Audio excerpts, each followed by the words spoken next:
ಉದ್ಯೋಗದಲ್ಲಿರುವವರಿಗೆ ಕೇವಲ ಹೂಡಿಕೆ ಮಾಡುವುದರಿಂದ ತೆರಿಗೆ ಉಳಿಸಲು ಸಾಧ್ಯವಾಗಬಹುದು.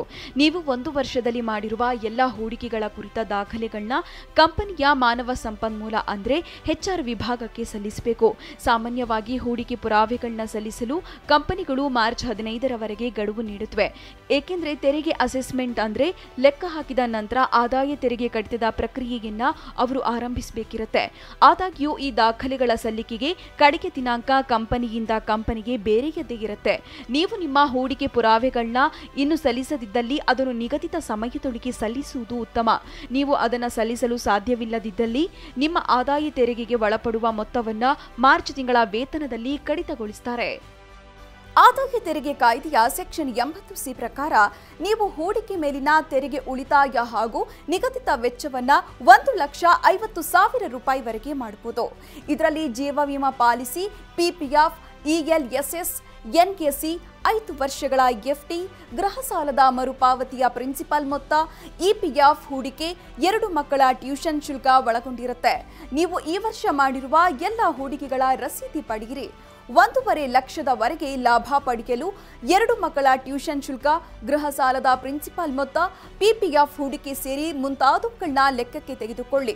ಇದರ ನಂತರ ಸೆಕ್ಷನ್ 80C ಪ್ರಕಾರ ಅಗತ್ಯವಿದ್ರೆ ಮಾತ್ರ ಹೂಡಿಕೆ ಮಾಡಿ. ಇನ್ನೊಂದು ವಿಷಯ ನೀವು ಗಮನದಲ್ಲಿಟ್ಕೊಳ್ಬೇಕು.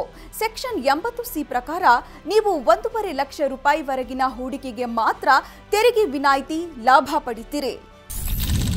ಮನೆ ಬಾಡಿಗೆ ಪಾವತಿ ರಸೀದಿಗಳು. ವೇತನ ಪಡೆಯುವ ಉದ್ಯೋಗಿಗಳು ಮನೆ ಬಾಡಿಗೆ ಮೇಲೆ ತೆರಿಗೆ ವಿನಾಯಿತಿ ಲಾಭ ಪಡೆಯಬಹುದಾಗಿದೆ. ಇದು 2 ಮಾನದಂಡಗಳನ್ನ ಒಳಗೊಂಡಿದೆ.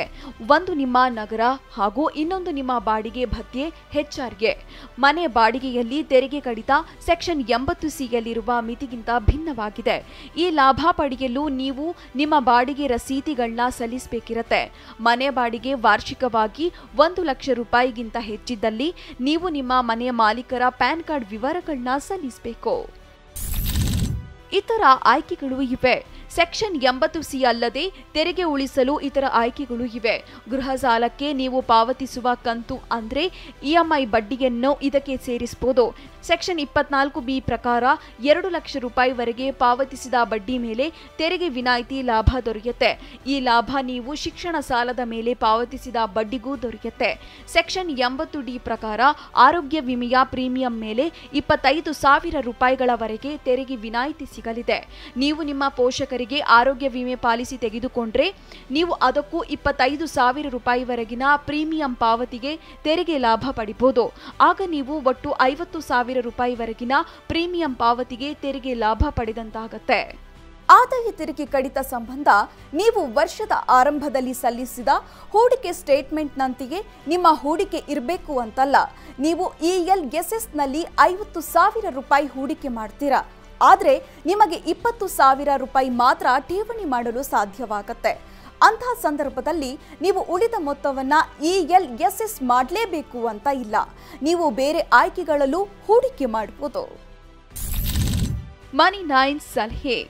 ಆದಾಯ ತೆರಿಗೆ ಕಾಯ್ದೆ ಸೆಕ್ಷನ್ 80C ಪ್ರಕಾರ 1,50,000 ರೂಪಾಯಿವರೆಗಿನ ಹೂಡಿಕೆಗೆ ತೆರಿಗೆ ವಿನಾಯಿತಿ ದೊರೆಯುತ್ತೆ. ನಿಮಗೆ ಬೇಕಾದ ಹೂಡಿಕೆಯನ್ನ ನೀವು ಆಯ್ದುಕೊಳ್ಳಬಹುದು. ದೀರ್ಘಕಾಲದಲ್ಲಿ ನಿಮಗೆ ನಷ್ಟವಾಗಬಹುದಾದ ಯಾವುದೇ ಹೂಡಿಕೆಯನ್ನು ದುಡುಕಿ ಮಾಡಬೇಡಿ. ನೀವು ಮಾಡಿದ ಹೂಡಿಕೆಯ ಎಲ್ಲ ದಾಖಲೆಗಳನ್ನ ಕಾಲಕಾಲಕ್ಕೆ ಕಂಪನಿಗೆ ಸಲ್ಲಿಸಿ.